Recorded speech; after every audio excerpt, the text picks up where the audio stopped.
नमस्कार दोस्तों। कैसे हैं आप सब? आशा है कि आप अच्छे ही होंगे और अपने जीवन का आनंद उठा रहे होंगे।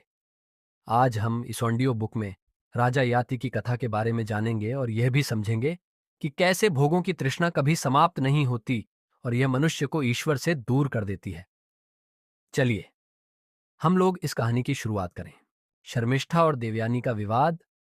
असुरों के राजा वृषपर्वा की पुत्री शर्मिष्ठा और असुर गुरु शुक्राचार्य की पुत्री देवयानी घनिष्ठ सखियां थीं। एक दिन वे अन्य राजकुमारियों के साथ वन विहार के लिए गईं। वहां सभी ने एक सुंदर सरोवर में स्नान किया।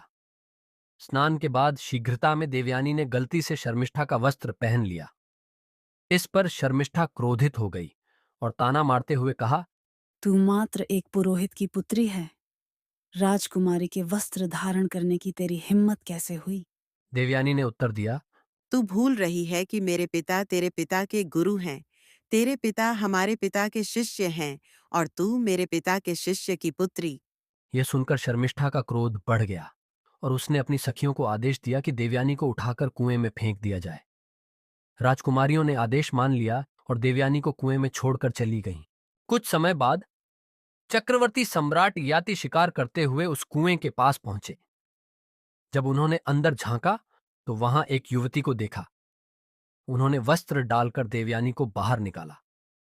देवयानी को देखकर वे हतप्रभ रह गए। देवयानी ने कहा, राजन, आपने मुझे स्पर्श किया है, अतः अब आप ही मेरे पति होंगे। याति ने कहा, यदि तुम्हारे पिता शुक्राचार्य जी इस विवाह को स्वीकार करेंगे, तो मैं तुम्हें अवश्य पत्नी रूप में अपनाऊंगा। देवयानी ने अपने पिता को पूरी घटना सुनाई, जिससे शुक्राचार्य अत्यंत क्रोधित हो गए। उन्होंने वृषपर्वा से कहा कि अब वे उसके राज्य में नहीं रहेंगे। राजा वृषपर्वा ने डरकर क्षमा मांगी। तब देवयानी ने कहा, मैं तभी संतुष्ट होंगी जब शर्मिष्ठा आजीवन मेरी दासी बनकर मेरी सेवा करेगी। मजबूरी में शर्मिष्ठा को यह स्वीकार करना पड़ा। इसके बाद शुक्राचार्य ने याति और देवयानी का विवाह करवा दिया और शर्मिष्ठा को दासी के रूप में उनके महल में भेज दिया। विवाह के समय देवयानी ने याति से एक शर्त रखी, शर्मिष्ठा कभी तुम्हारे निकट नहीं आएगी। समय बीता और देवयानी के दो पुत्र हुए। उधर शर्मिष्ठा, जो कि एक राजकुमारी थी, अपने अपमान से व्यथित थी। उसने एक दिन ययाति को अपने वश में कर लिया और गुप्त रूप से उनके साथ संबंध बना लिए। इससे 3 पुत्रों का जन्म हुआ। एक दिन वन में देवयानी ने 3 राज चिन्ह युक्त बालकों को खेलते देखा। जब उन्होंने पूछा, तुम कौन हो, तो बालकों ने उत्तर दिया, हम महाराज ययाति और माता शर्मिष्ठा के पुत्र हैं। ये सुनते ही देवयानी का क्रोध भड़क उठा। वह तुरंत अपने पिता के पास पहुंची और शिकायत की। देवयानी के क्रोध से शुक्राचार्य अत्यंत रुष्ट हुए और उन्होंने अपने तपोबल से राजा ययाति को वृद्ध बना दिया। ययाति ने देवयानी से अनुनय विनय की। मैं आज तक विषय भोग करते करते भी तृप्त नहीं हुआ। बिना तृप्ति के वैराग्य नहीं होता। कृपा करके मेरा बुढ़ापा वापस ले लो, ताकि मैं जीवन का आनंद लेकर संतोष प्राप्त कर सकूं।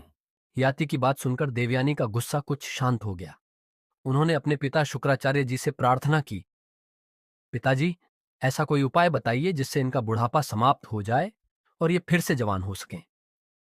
शुक्राचार्य जी ने कहा, अगर इनका कोई पुत्र इन्हें अपनी जवानी देने के लिए तैयार हो जाए तो यह वापस युवा होकर गृहस्थ का पालन कर सकते हैं। ययाति ने अपने पुत्रों से उन्हें अपनी जवानी देने की प्रार्थना की, परंतु उनके 4 पुत्रों ने उन्हें मना कर दिया। अंत में उनके सबसे छोटे पुत्र पुरु इस त्याग के लिए तैयार हो गए। उन्होंने अपने पिता को अपनी जवानी दान कर दी और स्वयं बुढ़ापा और इंद्रिय शक्तिहीनता को स्वीकार कर लिया। महाराज ययाति पुरु इस त्याग से अत्यंत प्रसन्न हुए। उन्होंने कहा कि इतने लंबे समय तक भोग विलास में लीन रहने के बावजूद उनकी तृष्णा शांत नहीं हुई। भोगों के प्रति उनकी लालसा बनी रही। अंततः महाराज ययाति ने इन सब से ऊबकर उन्हें त्यागने का निर्णय लिया। उन्होंने विचार किया, मैं कितना पतित हो गया हूं कि अपने ही पुत्र की जवानी का उपभोग कर रहा हूं, फिर भी संतोष नहीं मिल रहा।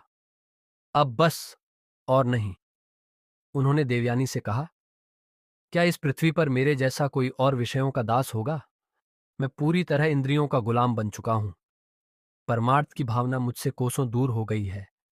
केवल विषय सेवन ही शेष रह गया है। यहां तक कि मैंने अपने पुत्र की जवानी तक भोग ली, फिर भी कभी तृप्ति का अनुभव नहीं हुआ। अब और नहीं। पुत्र, तुम्हारा यह बलिदान अमूल्य है, मैं इसका ऋणी रहूंगा। इसके बाद ययाति ने पुरु के यौवन का उपयोग करते हुए 1000 वर्षों तक भोग विलास किया। विषयों का सेवन करते करते मैंने अपने पुत्र की 1000 वर्ष की आयु भोग ली, फिर भी वही तृष्णा, वही भोग लालसा बनी रही। इस वासना और भोगों की प्यास का कोई अंत नहीं।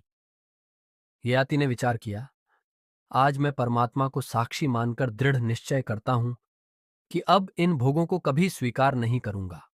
ययाति ने अपने पुत्र पुरु को उसकी जवानी लौटाते हुए स्वयं बुढ़ापा स्वीकार कर लिया। उन्होंने निश्चिंत होकर भगवान के चिंतन में स्वयं को समर्पित कर दिया। अपने पुत्र पुरु को सिंहासन सौंपकर उन्होंने राजपाट त्याग दिया और वनवास का मार्ग अपनाया। वन में रहते हुए ययाति ने घोर तपस्या की।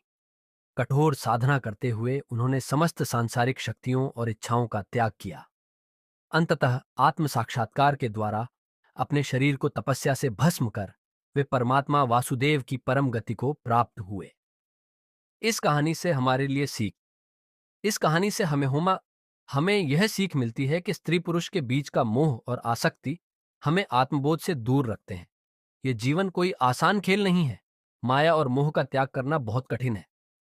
हम अपने स्वजन संबंधियों के साथ जो आकर्षण महसूस करे हैं वह माया का जाल है और इससे मुक्त होना बहुत मुश्किल होता है।